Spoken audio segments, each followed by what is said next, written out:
Subscribe to the affiliate program's newsletter. The average affiliate marketer doesn't subscribe to the newsletter of the program they promote. You should learn about any new products or services they may have. Also, the newsletter should have marketing tips in it to help you get more sales. No one knows their product better than the affiliate program itself. They want to help you make more money as it's in their best interest to do so. The newsletter won't take much time to read. The average affiliate newsletter will take you 10 to 15 minutes at the most to read. They may send out a weekly email or a few per month. You aren't going to be bombarded with emails, and the information will be useful. You more than likely spend more time reading social media every day than what it could take to learn about the programs you're promoting. Save the newsletters for when you're sitting in the bus in traffic, or you've got nothing else at all to do. They'll come in handy when you need to kill some time, and nothing at all looks interesting. Don't hesitate to ask questions. Maybe you spotted something exciting in the affiliate newsletter. It could shed light on a new method to promote their product. Any program worth promoting will have affiliate managers. If you have any questions, contact an affiliate manager and ask them. They should be more than happy to answer all of your questions. Their role is as a liaison between the program and the affiliates. They should be familiar with everything the program offers and how best to make money promoting it. Set up a special folder for your newsletters. You're probably reading this and thinking that you don't want your inbox to be filled with newsletters. Almost all email providers these days allow you to filter your mail and put it into folders. The newsletters that you subscribe to don't need to share precious space with your important emails. If you're worried about that, then set up a folder for the newsletters. That will cut down on the clutter and make the newsletters more accessible when you want to read them. Research every company before you promote them. You're not going to know who the trusted people in the industry are right away. Also, new programs are being started all the time. You need to do quite a bit of research before promoting an affiliate program.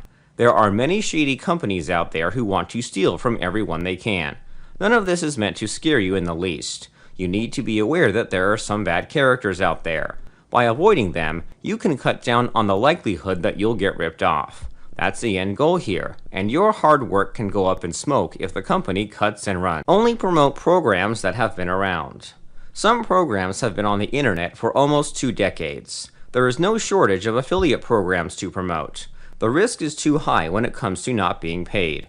It's going to take you a lot of work to make money promoting any program. No one should be allowed to take advantage of your hard work. That's what they'll be doing if you're ripped off. So, with that in mind, only promote companies that have been around for a while. But how long is a while? Well, there's no magic number to say that this is the perfect amount of time. But let's say 5 to 10 years should be your minimum. A company that hasn't been around for at least 5 years is still too new to risk putting any of your eggs in their basket. Keep in mind how they treat customers and not just affiliates. Why is it important to know how the company treats its customers? You need to know this because it will have an impact on the number of refunds customers ask for. Many programs will deduct refunds from your earnings. It's vital that they have a top-notch team of customer service representatives who can deal with issues before they escalate. You will also have a difficult time selling anything if the company has a bad reputation online. Don't get burned with pay-per-click traffic.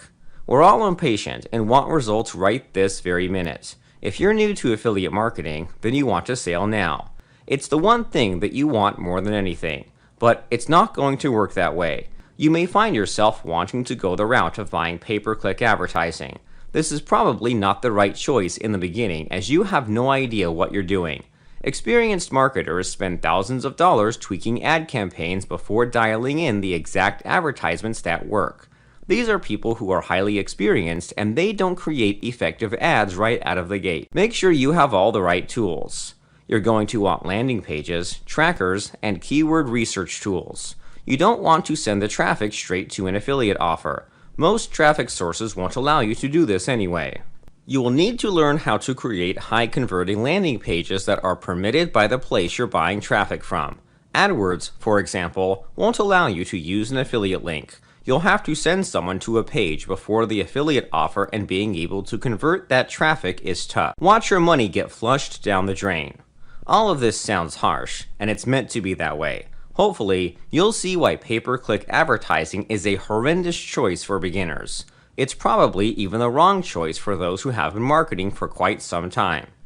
You have to be a very skilled internet marketer to be able to sell anything with pay-per-click traffic.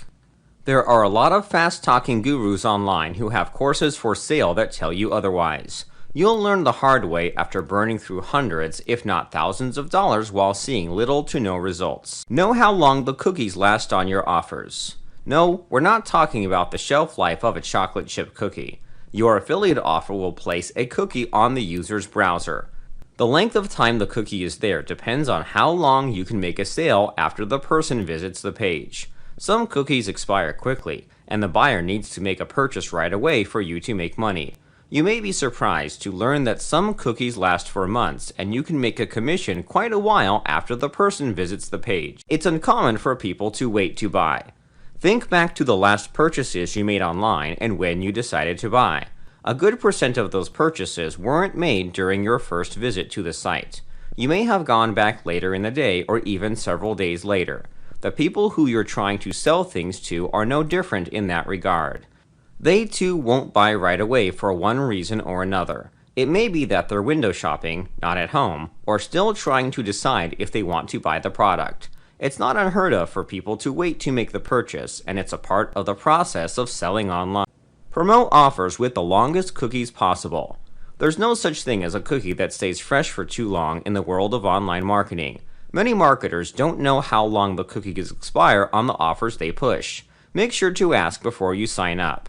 You will want to promote programs that give you at least a little time to convince the buyer.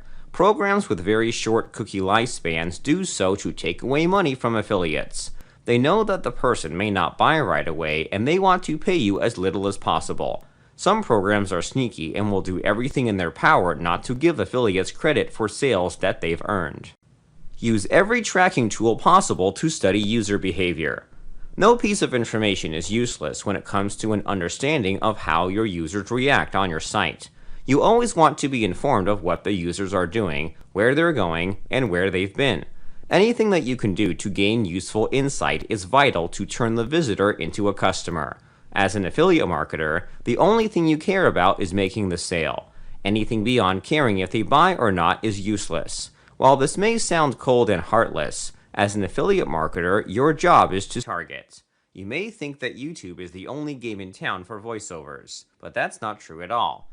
There are all kinds of voiceovers needed, from podcasts to audiobooks. An untapped market is video games. They too need voiceover work, and it's an avenue most aren't looking into. Many freelancing sites are now offering services to video game producers. You can have as many gigs there as you're able to keep up with. Be creative and find new and unique ways to profit from people making voiceovers for you. The money is out there to be made. You have to find it first. You'll have to beat a few bushes and see what comes out, but the customers aren't too hard to find if you're willing to look for them. Become a virtual assistant and then build your own virtual office of workers. It's a good idea first to become a virtual assistant, so you know what customers expect.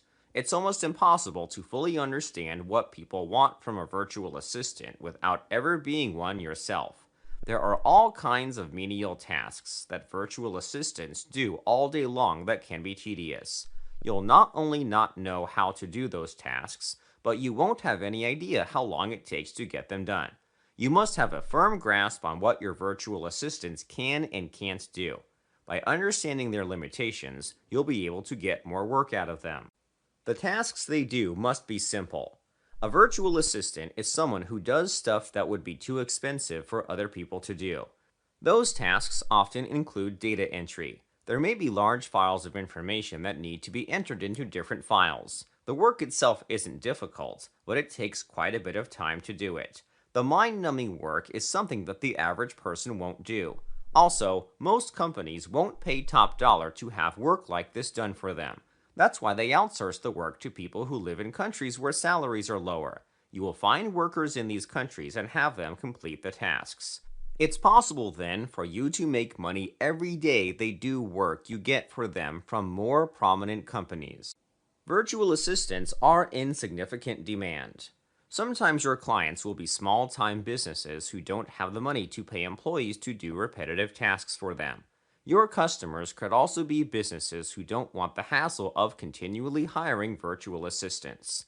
There are a wide variety of companies who will use your services. The good news is that you can charge a pretty hefty price to the customers.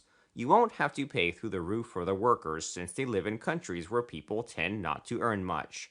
There is a considerable profit potential here, but be careful when paying people too little. You get what you pay for, and that's true even when seeking workers in the third world. You should pay them well by their living standards and consider giving them a bonus if they work hard for you. Website design is an old form of arbitrage that's still in high demand. There are quite a few website design companies who never do a single bit of designing. How do they do it? It's all done through arbitrage. They seek out clients and find people to do the work for them. The work can be building a simple landing page to creating a massive site that takes months to finish. There is no limit to what type of website you can have someone build for you. It's all about how skilled your designers are. You will want to keep a running tab of all the projects your workers completed for you so you can show them to your potential clients. It doesn't matter if you outsource the work to different designers every time. You are still the one who approves all the work, and it's your eye that will spot any imperfections. It's difficult to find designers who aren't flakes. The world of design is full of flakes who can't ever seem to complete a job. No one knows exactly why that is. You will find plenty of people who claim they can get the job done but end up not doing it at all. It's usually best to hire your workers through freelance sites that hold their feet to the fire. You don't want to have to beg your designers every few days to get the work done. If you go the freelancing site route, then it'll work out well because they don't want to receive negative feedback. Also, they won't be able to beg the freelancing site for money as they can you. If you pay half up front, then they have you hostage, and the begging will work. The freelancing sites only pay once the work has been completed, and the worker can't hold that over your head.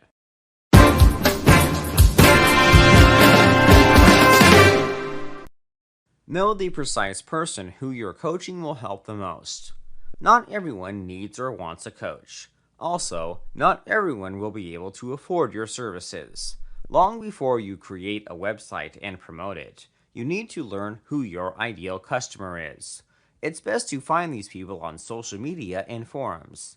No, you're not going to spam these people with your coaching services. What you will be doing is studying the challenges that these people face. It's by knowing what roadblocks they face that you'll be able to help them better. The people you find out in public showing their frustrations will be the ones who you mold your solutions around. People have questions, and you need answers. Primarily, your job as a coach is to provide answers to those who have questions. Almost all of the questions that you'll be asked will be the things that you already know the answer to. If you're successful in your niche, then none of it should come as a surprise.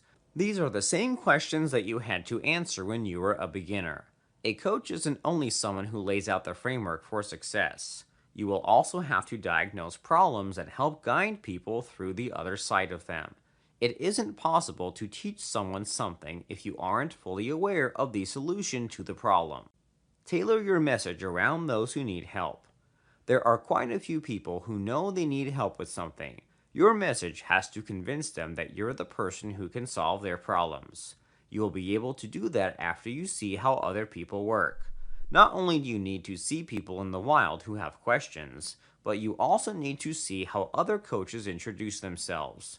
It's all about the approach, and it's possible to ease your way into making a deal with a person. The entire process from finding the ideal candidate to smoothly transitioning into someone who can help them is a delicate balancing act. Study how others do it before you give it a try yourself. By learning from the pros, you'll seem less spammy, and you'll come off as being more trustworthy. Separate yourself from all the other coaches. Coaching is a field where there is no shortage of people looking to break into the business. There are also quite a few established coaches who have a long track record of success. How do you separate yourself from all the up-and-coming coaches and those who have experience? The way you do it is by specializing in a niche. If you're in the make money online niche, maybe you specialize in sales funnels or email marketing. No one is a jack of all trades, and anyone who claims they are is a fool. By specializing in a field, you'll separate yourself, and you will also be able to charge a premium for your services. No one trusts someone who claims they can do it all. Put yourself in the shoes of a customer and try to think like them.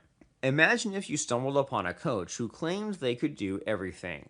They were the best at copywriting, graphic design, and SEO. Your immediate reaction would be that this guy probably isn't good at anything. That is how people will view you if you tell them, then you're an expert in all things. They will see right through your attempts to make money at all costs. Instead of losing their trust right away, show them that you are an expert in your field. The way you do that is by showing them blog posts on your site or referring them to messages you posted on forums. The proof is in the pudding, and you've got to serve up a healthy serving of it. Exploit the weaknesses of other coaches. Yes, this is going to sound bad. Business is a contact sport, and you've got to go head on with your competition. You need to see where they are lacking. Do you hear on forums that a certain coach is impossible to get a hold of? If so, the best way to outdo them is by making yourself super available. Give your phone number or personal contact information to your clients. Go over the top and make sure you're reachable at all hours of the day. There are quite a few other areas where you can outperform other coaches and provide a better service than they do. Price your coaching services competitively. What's the first thing that people do when they enter a field?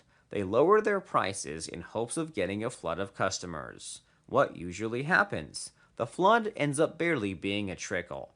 Why is that? Customers will see your low prices and think that your services aren't very good. Why would you be so much cheaper than other coaches if you know what you're doing? It doesn't make sense, and people will see right through it. That's why it's best to charge what everyone else is and work hard to get customers. Going the cheap route will only cause your business to grow slowly, if not at all, in the beginning. Survey the prices other coaches are charging. There is no magic number of coaches you should investigate. At this point in the game, you should already know who all the popular coaches are in your niche. Their prices will be in the same range as each other. If you find 10 coaches in your niche, add up all of their prices and divide it by 10.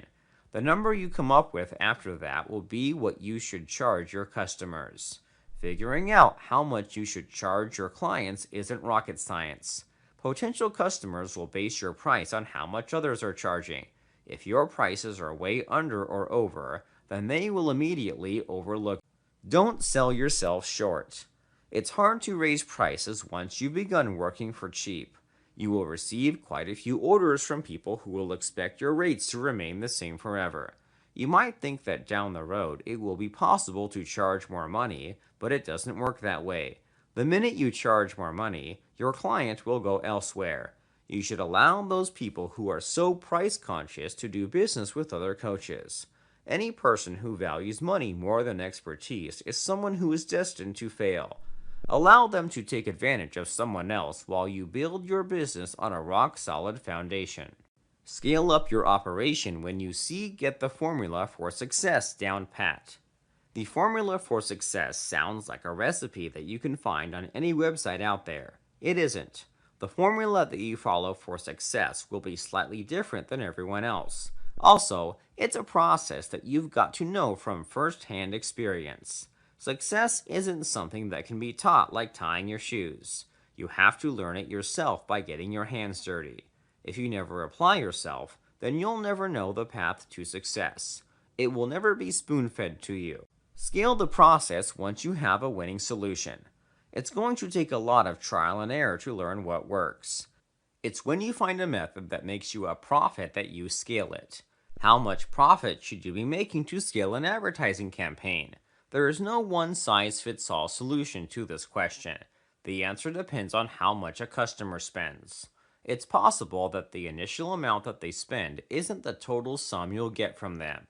You might have a customer on your hands for months or even years. If you find an ad that you're at least breaking even with, then run with it for a while. Tweak the ad campaign and see if there's some way you can squeeze a little more profit out of it. The break-even point is vital to get to. Right now, you think it's going to be so easy to break even. It won't be that easy. It's going to take you a long time before you learn how to break even. When you learn how to break even, that's when the magic starts. If you're buying large amounts of advertising, it's possible to make big profits off of small margins. Some of the wealthiest marketers purchase enormous amounts of advertising and only get a small return on their investment. It doesn't matter to them because they're investing large sums that reap the kind of rewards that they're after. Don't expect that you're going to triple your money overnight. Advertising doesn't work that way, and sometimes you're operating on slim margins that build up through recurring purchases made by your clients. Add people to your team to make growth possible. Some people make the colossal mistake of thinking that coaching is a one-person team. That, in part, is because so many coaches want to only focus on themselves. The real truth is that the top coaches in your industry all have plenty of people working for them. Those people are why the coach seems so flawless in everything they do. If it weren't for their supporting cast of characters, the coach wouldn't look as robust. A coach can do what they do because the small day-to-day stuff is left to others. A coach should spend all of their time coaching and not trying to do everything. You can't properly coach your clients while you're also editing your infographics for social media. Don't skimp when it comes to hiring the right people. The right person for the job is a must when you're hiring people to be the face of your business. These people will answer emails, produce content, and do mundane tasks. There's not much of a worry about the personality of someone doing data entry since they don't interact with customers. Anyone who comes in direct contact with clients needs to do so professionally. They need to have a firm grasp of all of your services and what you have to offer. If you have a course, then your workers should go through the course so they fully understand it. Give full-time employment to the right people. Every business has tasks that they can outsource to freelancers. Who does those tasks aren't as important as when they get done. For those tasks, it's best to have a handful of freelancers that you can count on. Any position that deals with customers directly needs to be filled by someone who has the right mentality. Not everyone is good at customer service, and hiring the wrong person can do significant damage to your business. When you find someone who does a great job, make sure to keep them on full time. Do your best to make sure to convey to them that their position isn't temporary, and you'll continue to pay them for the foreseeable future. Every goal you set should be realistic. You wouldn't think that a coach would need to be told to keep their goals realistic. You'd think that they would be the ones telling their clients that. However, sometimes, our dreams have a way of getting ahead of us. You might want to be the number one coach in your niche, but that's going to take quite a bit of time. You're not going to make $1 million tomorrow. You probably aren't going to make $1 million this year. Set a monetary goal that is doable and possible within your niche. It's not as easy as you think. There are people all over the world going to jobs that pay little that suck big time. If it were easy to make money online, none of those people would be going to work. A lot of gurus want you to believe that coaching and anything that relates to making money online is easy. It isn't. You are going to have to put in a ton of work. The first few months of your coaching career is going to be filled with a lot of headaches. You'll doubt yourself and your ability to pull this off. Your goal, in the beginning, should be to get one customer. After you have the first customer, then set another goal to have 10. Realistically scale your goals, so you don't fail right from the get-go. The agony of not meeting your goals will sink your business.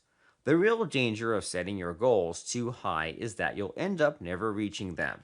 Worse yet, you will get to a point where you no longer try. You will see yourself as a failure, and that's when you'll put quite a bit of effort into convincing yourself that it's time to quit. It's odd to think that a coach could go through such self-doubt. You wouldn't be a good coach if there weren't a time when you doubted your abilities. The reason why you're able to coach others is that you could overcome your doubts. Your value as a teacher is that you know how to get over the hurdles, and you can teach others how to do the same. Offering a subscription membership site can increase earnings. To maximize your profits, you need to think of things that you can offer other than coaching. A great thing that you can offer is information via a subscription website. The information that you provide will be things that you would cover during coaching. You're obviously not going to be giving anyone a one-on-one session in the members area. You should have videos and articles inside the members area that helps your customers do whatever they're seeking to achieve. The great thing about a membership site is that customers can get access to your information for much less than what it would cost to have you coach them. Offer live webinars once or twice a month to subscribers. Webinars are great because your customers will feel like they're getting a little alone time with you. The mistake people make with any sort of live streaming video is that they talk to the audience and nothing else. Instead of going that route, open up the dialogue by asking if anyone has any questions. Allow your members to dictate where the webinar is going. This little tactic will help your members get more out of their membership, and it will also help keep them subscribed longer.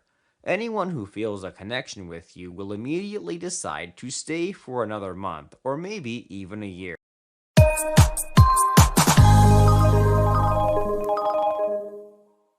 Building a brand is a must for any online store. It doesn't matter in the least if we're talking about a run-of-the-mill e-commerce store or dropshipping, you've still got to build your brand. There's no way around brand building when it comes to selling anything on the internet. Why would your dropshipping store be any different? It isn't, and that's one of the first things that you've got to come to terms with. You must see what you're doing as building a brand that will grow and morph into something bigger over time. By cementing your brand in the mind of online shoppers, you're building a foundation for your store to grow for years to come. It starts with the concept of customer service done right. Where many stores fail is customer service. Many aren't prepared for the types of questions that customers ask. The reason why they aren't prepared is that they have never touched the product they're selling. Some questions can only be answered when you have the product in hand. Without having the product within reach, you'll never be able to answer the critical questions that customers have. Invest a little of your money in buying sample products so that you can answer the questions your customers have. You'll be amazed by how important this process is after you've been asked a few hundred questions. Quality is far more important than price. Value is a word that's thrown around by people who have no idea what they're talking about. You must provide value to the customer no matter how much they're spending. It doesn't matter if the customer is paying you a few bucks or a couple of $1,000s. They must feel like they're getting a good deal for their money. If you can't convince them of that, then your store isn't ever going to grow. Build your brand by providing top-notch customer service and by giving the customer a value they can't refuse. It's vital that you sell products you have an interest in. The only interest in making money isn't good enough to become successful at selling a product. You need to have enough interest in the product to pursue it on a different level. What does that mean? It means that you can't look at a site like AliExpress and choose only products to sell that have a high profit margin. You must feel a connection to the product to be able to connect with the buyers of the product. How can you sell fishing supplies if you don't like to fish? You're not going to know anything at all about fishing. Your potential customers will see that you have no idea what you're talking about. It's only possible to pull something like that off if you have a huge budget and can hire writers and content producers who are familiar with the niche. You've got to get into the mind of your customer. How can you do that if you don't know what the customer expects? A person has an expectation of quality, depending on the price. Everyone assumes that something cheap might be junk. However, what happens if you're charging a premium price for an item that is junk? No one can know what the customer expects for their money unless they're familiar with a majority of products for sale. That also means you'll have to buy and compare some of the products your competition is selling to know if what you're selling is comparable for the price. Always over-deliver when it comes to quality for the money. The customer needs to feel like they're getting a good value for their money. If the customer does, then they'll recommend your store to their friends and family. They will also come back and buy more products from you in the future. You get one opportunity to win over your customers. Don't do anything that would jeopardize your relationship with them. Always go above and beyond to source high-quality products that are sure to be a hit with your customers. Customers buy with their eyes, and that's why you need quality pictures and videos. What's the first thing that you do when you visit a product page at an online store? You look at the pictures and watch the video if there is one. No one goes straight to the description and then looks up at the pictures. The quality of the images of your products will determine if someone buys from you or not. That means you must have high quality pictures that show exactly what the item looks like. You can't skimp in this area and expect to make money. There are many areas of running an online business where you can cut costs. This isn't one of them.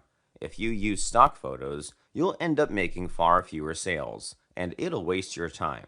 Hiring a professional photographer isn't that difficult. Right now, you're probably flipping your lid, thinking that it's going to be next to impossible to find someone to take your pictures for you. That's not the case at all, and there are a plethora of photographers ready to take your photographs. The best way to find someone to do this task is by visiting freelance sites. Search for photographers who are taking pictures for sellers who participate in Amazon's FBA program. Those photographers will also know how to take photographs of your items for your store. Amazon sellers and dropshippers have the same needs when it comes to product images. Go with a photographer who has the best feedback. Many of you may find it surprising that this is a highly competitive field full of freelancers. You'll find that there are quite a few photographers who charge a reasonable fee and have great feedback. If you have any doubts about the quality of their work, then ask them to send you a few samples. Anyone worth doing business with will have a few examples ready for you to look at. If the item you're selling is inexpensive, you'll probably want to tell the photographer to keep the item. It may not be worth the time and effort for them to send it back to you. Little things like this shouldn't be a concern to you since your profit margins should include stuff like this. Establish a good relationship with the manufacturer of your products. The relationship between you and who you buy your products from is vital. If you're selling custom-made products, then you already know how critical the relationship is. A free flow of communication must exist between the two of you at all times. There is no other way to ensure that you will have the proper amount of product to sell. Also, it's crucial that you know if there are any hiccups in the shipping phase of the product. It's not enough to know what the factory is producing your products. You also need to know there's no congestion when it comes to the shipping. There are quite a few kinks that can cause a product not to end up in the hands of the customer promptly. Find out who you are to speak with inside the company. Almost all of the companies you deal with will be in China. There are a few companies in America that still have factories, but they are far and few. You may also deal with some factories that are outside of China, but that's not a concern of yours either. Long before you sell anything, you should find out who in the company deals with customer service. You're not the only person the company deals with, and they likely work with many online store owners. You need to know who you're to deal with because problems will arise. Not everyone who works at these companies speaks enough English to communicate effectively to solve problems. By finding out who you are to deal with from the get-go, you'll put yourself in a position to have your concerns quickly addressed when something happens. Keep track of all the important people you deal with. Somewhere on your computer or stored in the cloud should be a file with all the contact information for those who you need to get a hold of in case of an emergency. These are the people who you know speak good English and will get back to you quickly. All of this sounds like a bit of overkill right now, but being organized from the start will help you address problems rapidly down the line. You are going to face all kinds of obstacles, and you should have a plan of action to make sure that everything runs smoothly. Test a sample product before putting it in your store. How do you know if something is junk or not? The only way you'll ever be sure is if you test out the product before selling it. You might think that this is a bit of an extreme to go to make money online. It isn't, and you can't think of it as such. You're not going to know if the product is worth your customer's money. There is no way of knowing without you seeing and touching the product. What happens if what you sell isn't worth the price you're charging? You will end up with customers asking for a refund. You can't go that route and expect to be profitable. The common items that most of you are going to sell will only cost a few dollars. Invest that small amount of money up front and see with your own two eyes if the product is worthy of you selling it. Ask friends and family members what they think of the product. Sometimes a second opinion is needed when you're trying to find items to sell online. You can find yourself so encapsulated in the hope of big profits that it's impossible to form an honest opinion. Ask people you know what they think of the product. It's also a good idea to ask them how much they would be willing to pay for the same item. Knowing what other people think may help you in deciding if the product is worth selling. You may be set on selling something, and everyone else thinks the item sucks. There also may be quality issues that you can't pick up yourself. The unbiased opinions of others are vital for you to know if the product is worth selling and for how much. This should be the beginning process of selling an item. The very first step is to find an item worthy of your store. The second step is testing the product yourself. Never put something in your store without using it yourself. For reasons beyond quality control, you also need the item so that you can write descriptions for it. You'll notice a massive difference in how fluid your descriptions are when the product is in your hand, and you can look at it. Automation is key to profitability. You've probably heard quite a few people talking about automation online. It seems a scary thing if you're new to the world of automation. There's nothing at all frightening about automation, and it's something that you encounter every day without thinking twice about it. The entire process from the customer putting something into their shopping cart to the item arriving at their door needs to be automated. At no point should you have to get your hands dirty and do anything.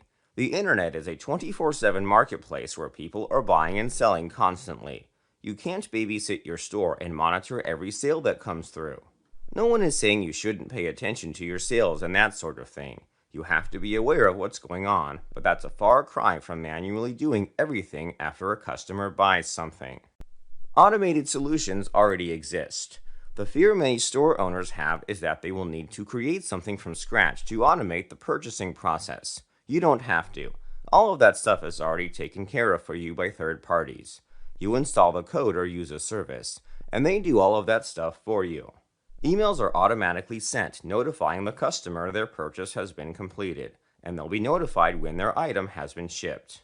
It's even possible to automate the process of sending the customer a tracking number so they can follow along and see where their item is. Customer service is expensive, and automation is cheap. That's what it boils down to when it comes to why you want to automate everything. It costs money to have someone sitting there eyeballing the entire process of completing orders. There's no need for it since all of the work can be done through automation.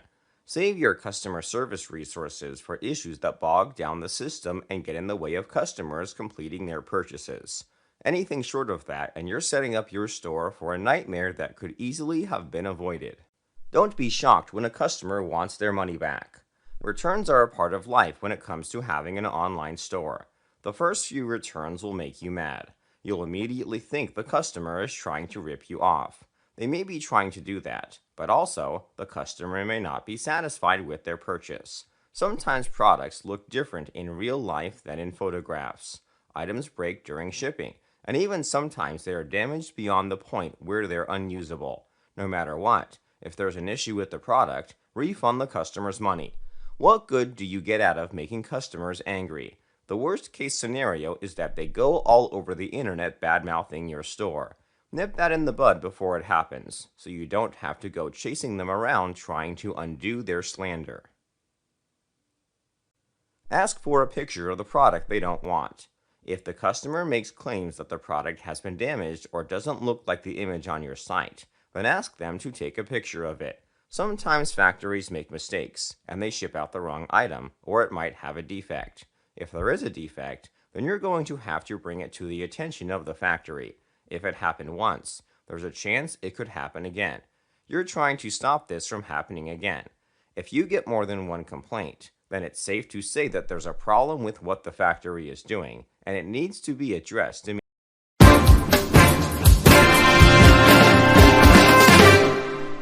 Learn as much as possible in your niche.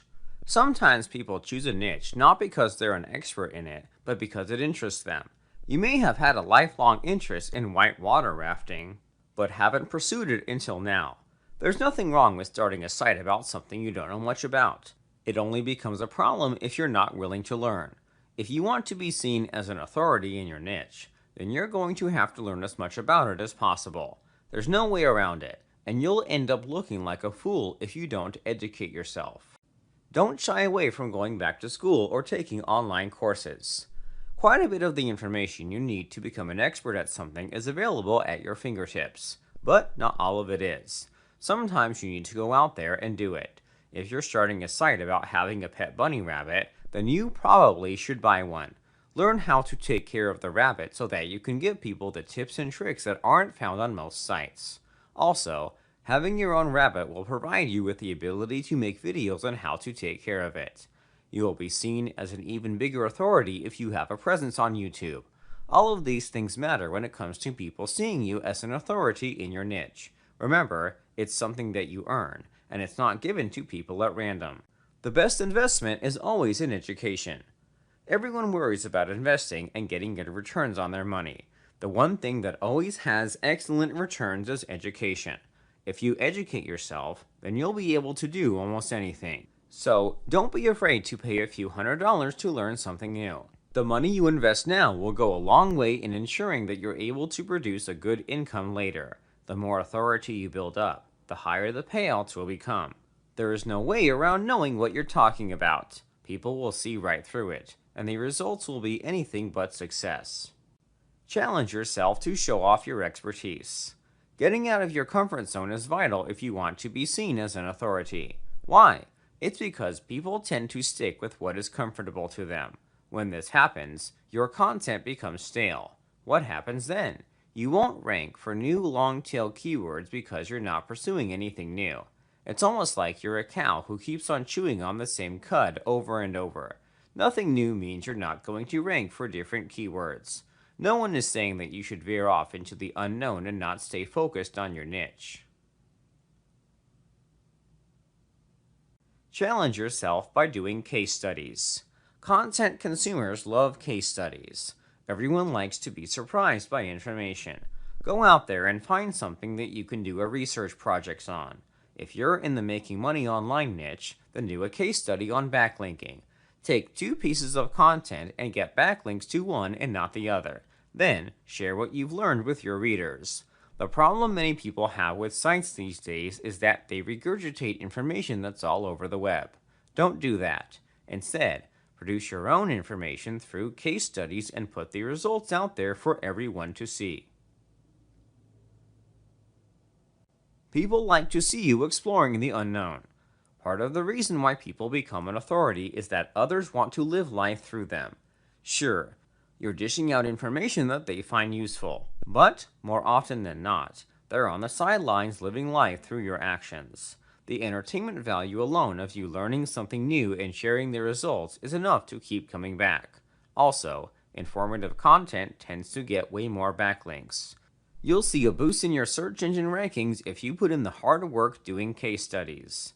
Very few people are taking content production so seriously, and those who do are rewarded with plenty of traffic and backlinks. This is the trick authoritative people use to gain backlinks that causes their content to skyrocket in the rankings. Be active in public venues to prove your knowledge. The first thing you need to understand is that not all public venues are created equal. You can waste a whole lot of time in a place like Twitter and see minimal results.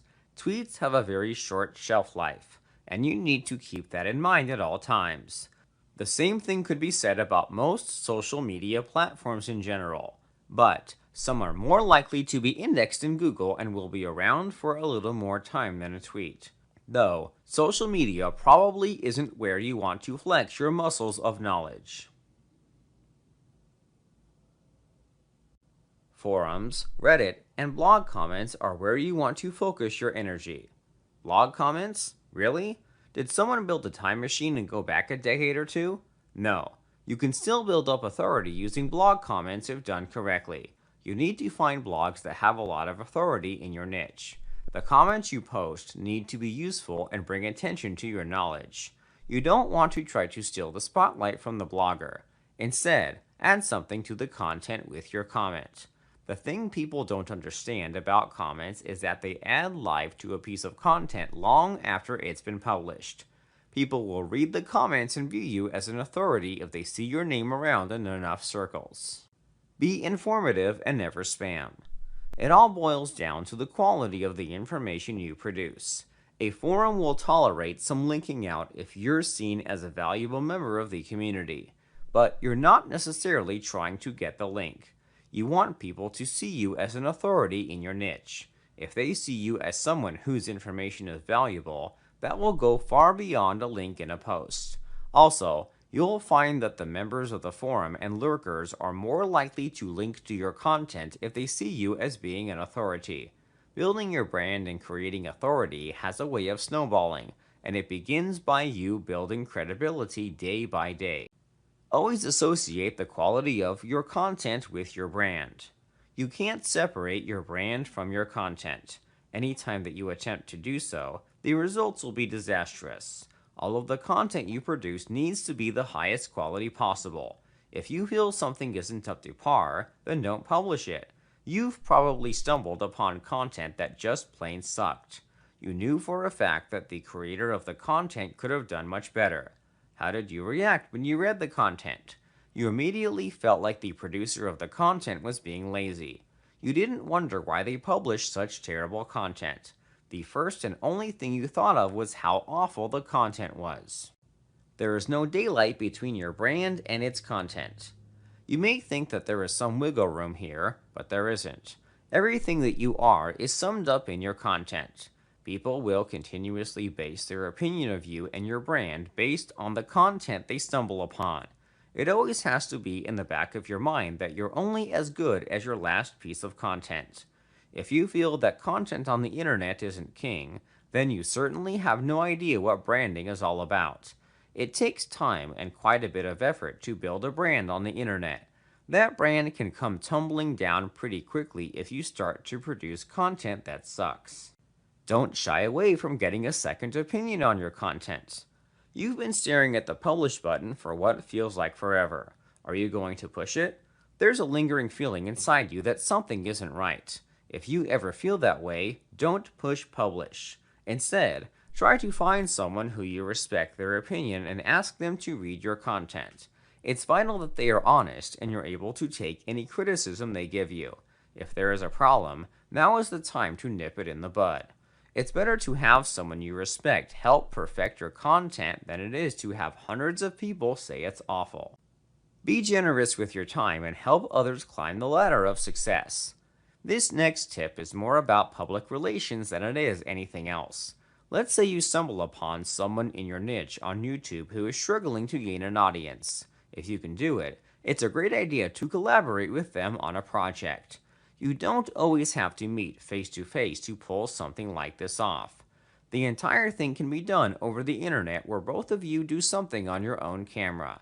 It's then possible to slice and dice the video together to make it look like something the two of you worked together on. The community you're in will respect your efforts. Sometimes it's easy to forget that you're not in a community of site owners. If you have a YouTube channel about rose gardening, you've got to realize that not everyone is a YouTuber. The vast majority of people who consume your content will never produce any content of their own. You'll receive respect in their eyes for trying to help the little guy out. This is the sort of thing that helps you get shares and likes. If you're not on YouTube, there's still value in helping the little guy out. The two of you may be able to swap links, repost each other's content on social media, or whatever. People will see that you're trying to help them out, and that will humanize you in their eyes. Don't be shy when they show you gratitude. We're not saying you should continuously toot your own horn, but you also don't want to rub it into the person's face that you're helping them out. But when they're thanking you, allow it to happen. Don't be one of these people who get angry and all that. Be gracious and courteous when they thank you for all the hard work you've done for them. Being humble will win you more brownie points as people will find your character to be more likable. Sometimes you have to fake it until you make it. This is one of those tips that almost seems blasphemous, but it really isn't. Sure, you're not going to want to dive headfirst into a niche that you don't know anything about and pretend to be an influencer. That rarely happens though. You've got to know something about the niche before starting. Also, by the time you're done creating several hundred blog posts, you'll be an expert. So, if you're not an expert at how to make things out of leather in the beginning, don't sweat it. You will be one after you've got a few hundred pieces of content under your belt. The first thing that's required is an interest. Expertise grows over time, and no one is an expert at all things right off the bat. No matter what your niche is, there are still things that you can learn. But you don't need to worry about being an expert right out of the gate. It's possible to go from novice to pro right before everyone's eyes. You don't want to pretend to be an expert. If you do that, then you'll end up looking cheesy in front of everyone. Being a laughingstock isn't a good thing if you want to build up authority in a niche to earn a living. So keep that in mind if you're planning on stretching the truth. If your resume needs padding, then it's probably best to shut your mouth and work on learning more. Don't spin tall tales that will get you in trouble later. Most people who have an interest in things are okay with the idea that some aren't experts in the field when they create content. Don't pretend to be a doctor if you aren't one. If you aren't a power lifter, then it's a bad idea to say you are. Someone will remember what you say, and they'll hold your feet to the fire. When that happens, you'll end up looking like a fool in front of everyone. A reputation is something that can't be fixed once you've tarnished it. The next time you want to tell someone you sailed around the world, it's best to tell them that you were only on a rowboat on Lake Erie. Be honest about your journey to success and all of your failures along the way. Some people like to believe that being an authority means you're flawless. That type of thinking will hold you back. You do want to expose the soft underbelly of your failures. Why? It will go a long way in humanizing you in front of your peers. People like to know that you're willing to admit to your own failures. It makes you seem more trustworthy in the eyes of those who are the ones who will decide if you're an authority. You see, you're not the one who gets to determine who is an authority or an influencer.